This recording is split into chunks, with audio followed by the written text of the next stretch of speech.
Hi, welcome to the Tea Time podcast where we talk about personal growth, trans-related stuff, and spirituality, sex, and all the other candid, no-filter things that you like me to say. I think this is truly a podcast series, so I'm just going to henceforth just call this the Tea Time podcast, which is actually where I initially started calling this series. I just called it like Tea Time, but I think I need to say podcast because it's kind of that style, you know. It's a solo podcast at the moment. Maybe I'll get co-hosts at times, but you know, I just want to spend time with you and talk to you in a very candid way where we can kind of like converse, feel each other's energy and give direct downloads of wisdom that we both get together, because I don't have the answers, but I do have the questions. And that's probably the more important thing, is to ask you the questions that help you find the places where you want to discover something that's of value for yourself. Do you know when you have that moment where you go, I never thought about it that way? That actually is something that I can get an insight from. And that, like, where does that happen for you? Like, where do you feel like you get insight? What is that moment? Where does even insight come from? You know, like try to find that feeling when I ask you a question, like, where do you remember the last time that you had with great clarity something? What was that like for you? Now, when I ask you that question, that's where you recall something or that you pull something out. And that's essentially what we're doing here. We're just doing some kind of like therapy, but it's like not therapy, because I can't say I'm a therapist, though therapists say that I sound like a therapist and that I should be a therapist. I just don't want to go through school for therapy. So you get this kind of like, I'm a natural therapist without the therapy training, so I've got some rough edges. So like I don't offer any therapy, but I can offer these videos as a way of scaling my ability to provide some level of superficial therapy for you, right? You can still get benefit out of watching a video if I can get you to a place where you can ask yourself the question so that you can recall the answer. I mean, it's all about your knowing. I call it the knowing. Like, how do you know you exist? How do you know that there's anything here? Like, you have to kind of get into some place within your consciousness or subconsciousness where you just know. Because if you didn't just know, then you wouldn't be able to do anything. You'd just be like, I'm just going to veg out and just kind of float in my consciousness forever, right? So, yeah, what was the topic that I was going to cover today? Oh, very, very gay girls is the main topic I wanted to cover today, because, I mean, I'm now like in a monogamous dating relationship with a man, and I was just before this hooking up and kind of dating this girl where I was very clear with her. Like I said, like I'm a mono-romantic, monogamous with a like male partner person, but we can be friends and we can have sex and it'll be great. Like, we can just do that. And would you be okay? And she's like, totally cool. Adore, if you saw her in the video on trans orgies, or her amazing story on like how she's basically went from just mounting TVs because she couldn't make any money to now she's just full-blown full-time contractor, making all the money from all of the women in tech here who want to hire her because she's in a male-dominated industry. That's also a very interesting podcast. But like in dating her, I left Berlin about a year ago, and in that time, I was still in a monogamous relationship with a guy, and he was back in Berlin, so I would visit him. So what I'm saying is, she was the first girl that I've dated since getting out of a monogamous relationship with a German, which, by the way, Germans get bad raps for being like from dating, but I have to say the Germans are, at least this German was fantastic, and I think there's a certain level of stability that he provided that I really liked. He was always on time, always on time to the minute. Oh my God. He'd be like, I'll come over at 7. I was like, okay, cool. Door like rings at 7. He was so precise and so on time that if he's 5 minutes late, I thought, is everything okay? Is he okay? Like, that's the level. But anyways, so I experienced this and I thought, my God, this is weird, strange, and peculiar, and something to maybe think about and explore in a video. And so I want to explore this now because I'm going to forget. Like, unfortunately, girls who are gay and may or may not have attraction to me or other women, like, it's like I am going to forget about what it's like to be gay. I'm sorry, gay girls, but I'm going to be leaving the gay zone. I've left the gay zone, and my memory of being gay is going to be gone soon. So I need to talk about this, which, like, because this topic is interesting to me. This notion of, like, what is gay and how does that relate to being a trans woman dating trans women versus a trans woman dating cis women. And, you know, I guess I could say man on man as well, because I did identify as a man at one point, though people would debate that because they would say, well, technically, you've always been a woman, so therefore you could have really just been a woman disguised as a man dating another man and thinking that it was gay. I mean, right now, like, do I think it's gay that I'm dating a man? Like, does it ever feel gay? I don't feel like it ever does feel gay because the type of men that I date very big, masculine men who have a lot of muscles, and so I date men who are slightly, like, I don't know if the word homophobic is the correct word, but are slightly off-put by the concept of them doing something that would make them perceived as gay. Not intimidated by that idea, but off-put by that they could be construed as gay in any kind of way. The guy that I'm seeing right now, he actually plays in a gay football league, and he plays in a gay basketball league, so he's, like, totally cool with gay people. But, like, he has never touched me here, and I think it's a little bit of his own, like, oh, if you touch that, you cross the line. You cross the line into gay. I mean, I had this with my last Berlin boyfriend. He, like, we dated, and I think it was at the three-month mark where he had never touched it, never looked at it. Same guy, the guy that I'm dating now, Damon, has never really looked at it, never touched it intentionally, never said anything about it. But Vincent, my first boyfriend, we had to take Molly, and we were on Molly together, and we started to get sensual, and oh my God, the feelings, and the trust became was so deep that when we started touching and feeling, I whispered, I was like, you can touch me anywhere you want. And I didn't mean this to mean like touch me down there, but he's like, oh, you mean like touch you down here? And I said, yeah, that feels really great. And that was like a crossing of the line. We talked about it afterwards, and he said that he had interpreted kind of like engaging with that as like you're engaging with the penis and therefore that's gay.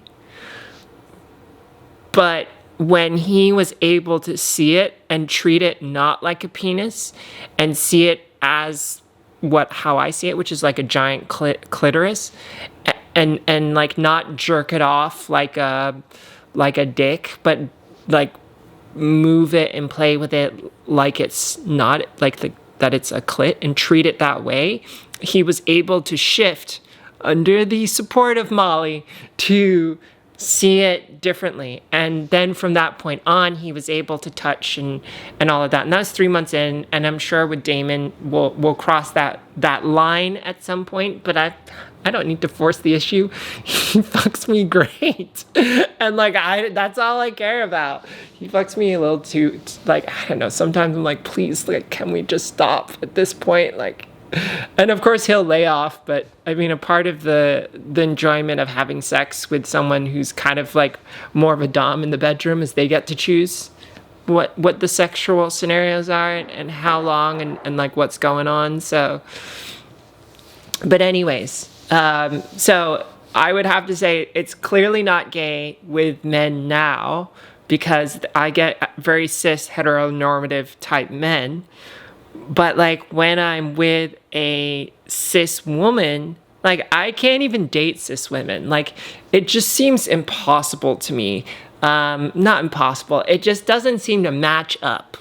Like cis women feel very different. And this, I don't want to generalize this in terms of like all trans women have this experience because I know trans women that have cis girlfriends or date cis women.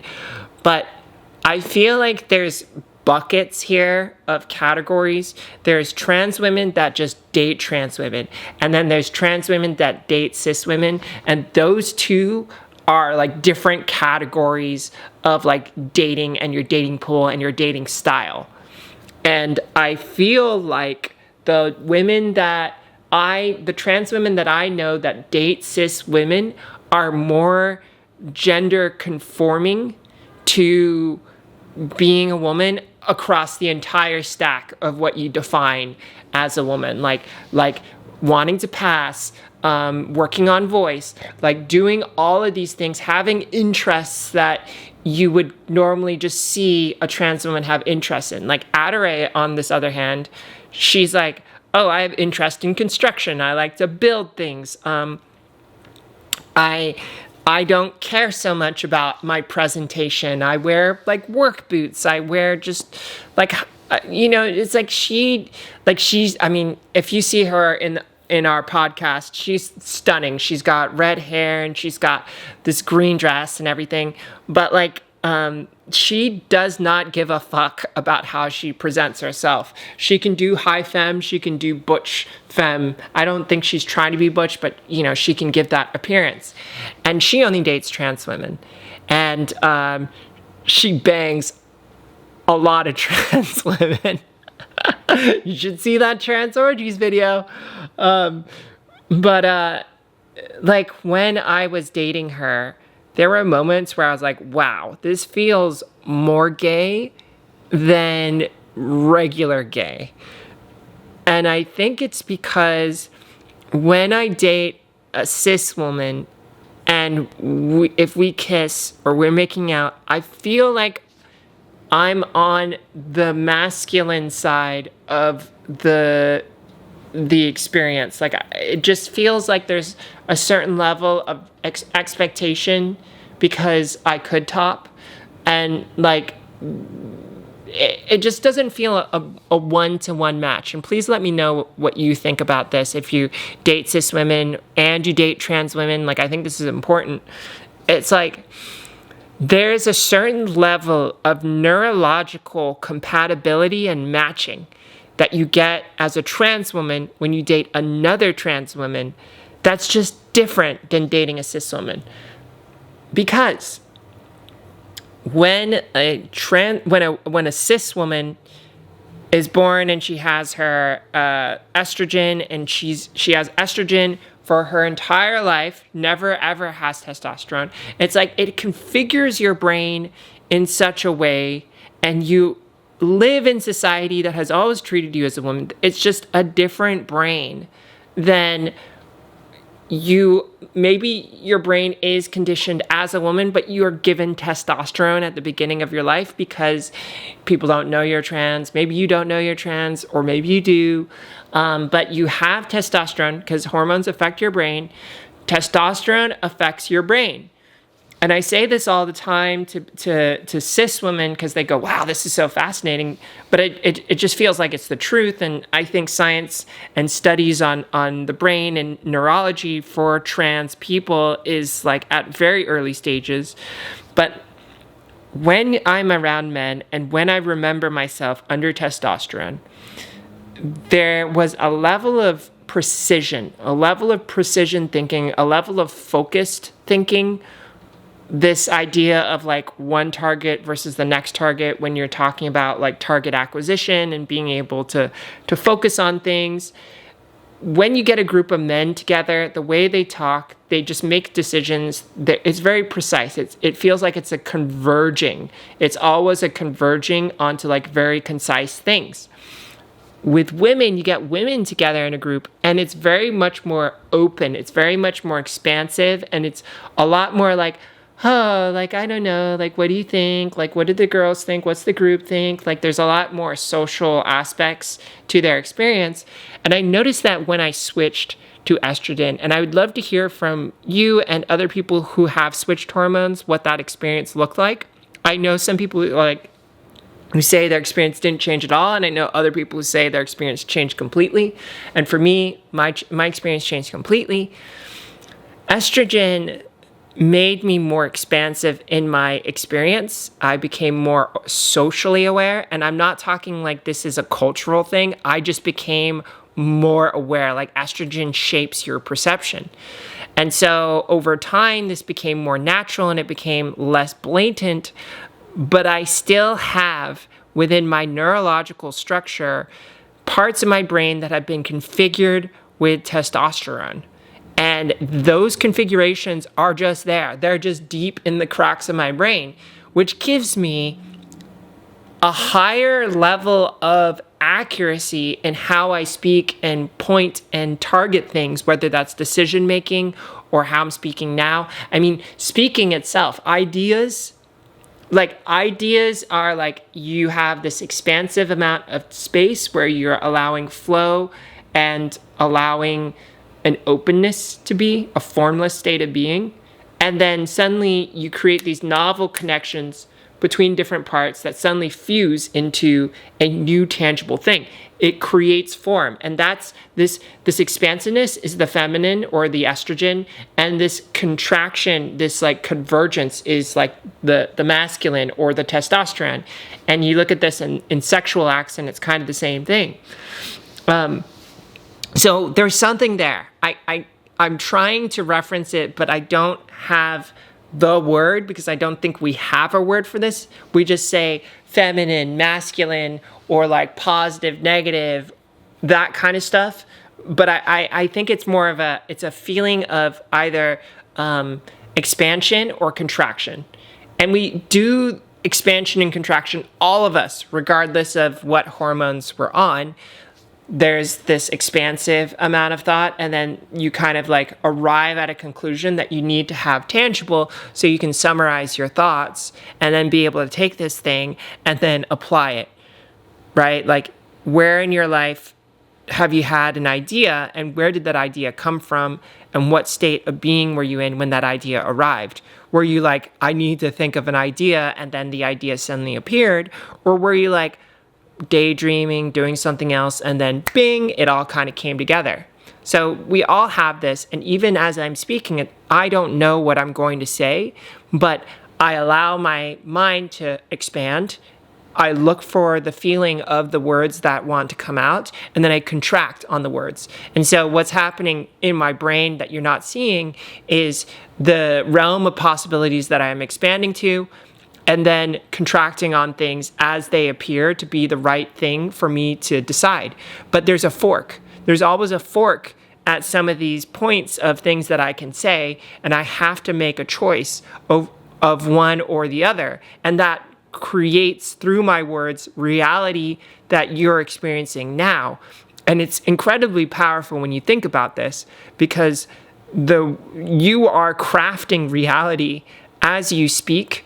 And you're not just crafting it to people around you, you're crafting it to yourself. You're starting a story, you're creating a story in how you're interpreting the world.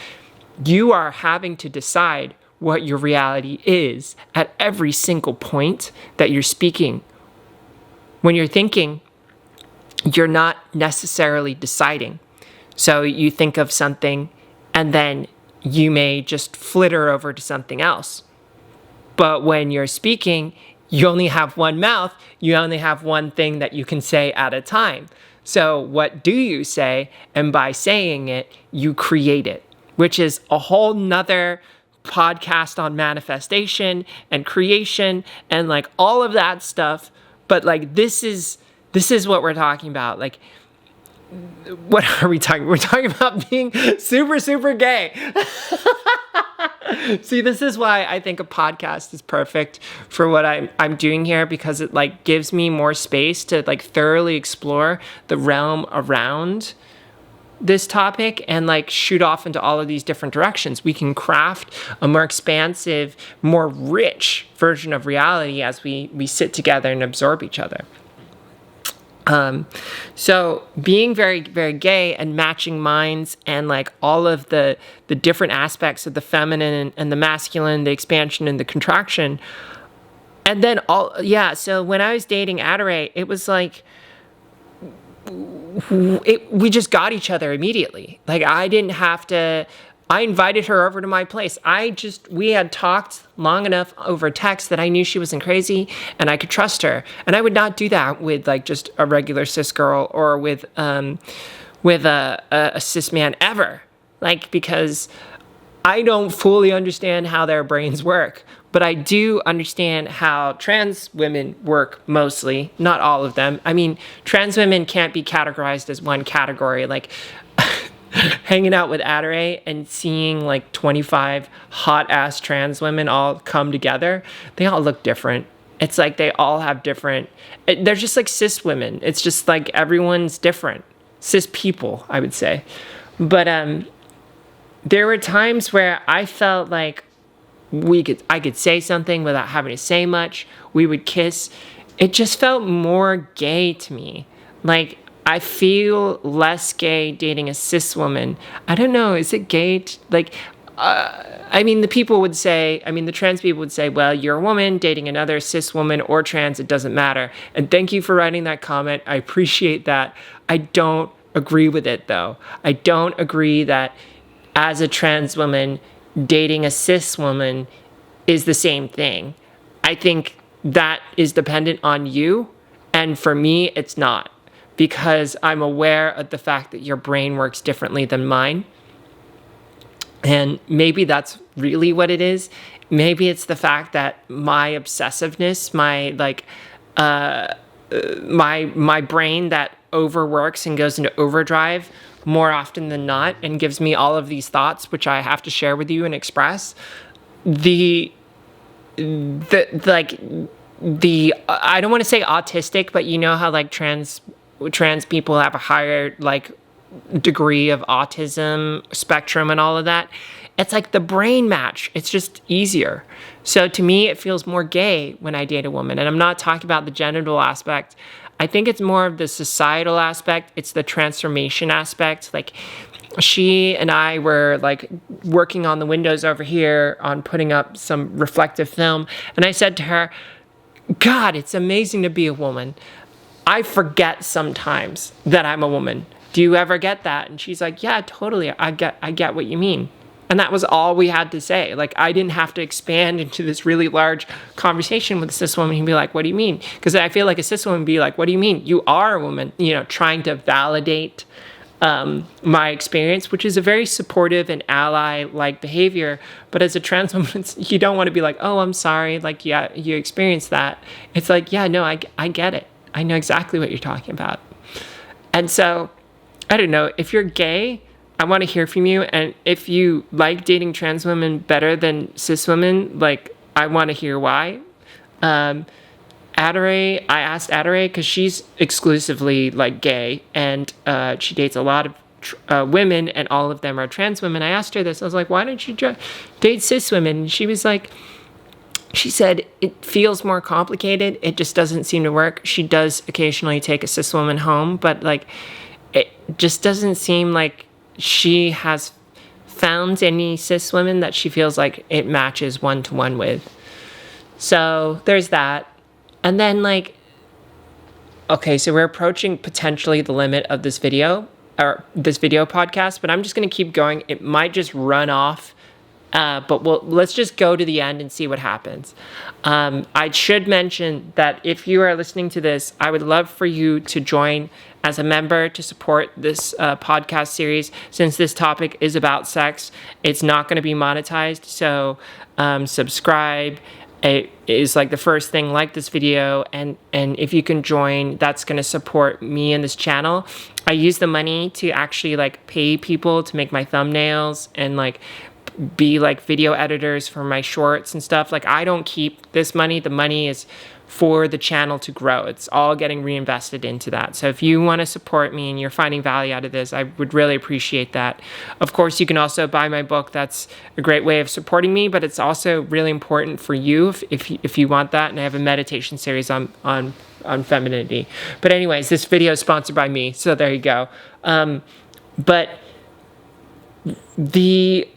what was I?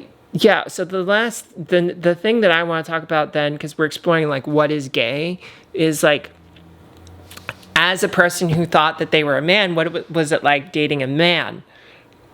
And I have to say, seeing myself as a man and dating a man, it just did not work for me. But the funny part is, all the gay men were super into me. Super into me. And I don't understand why. I like literally did not do anything. I just kind of showed up and I was like, oh, okay, cool. We're like two guys hanging out, I guess.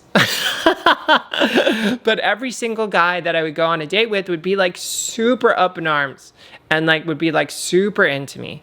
And I guess maybe it's because I was just hanging out and not trying to impress and not like any of that gay.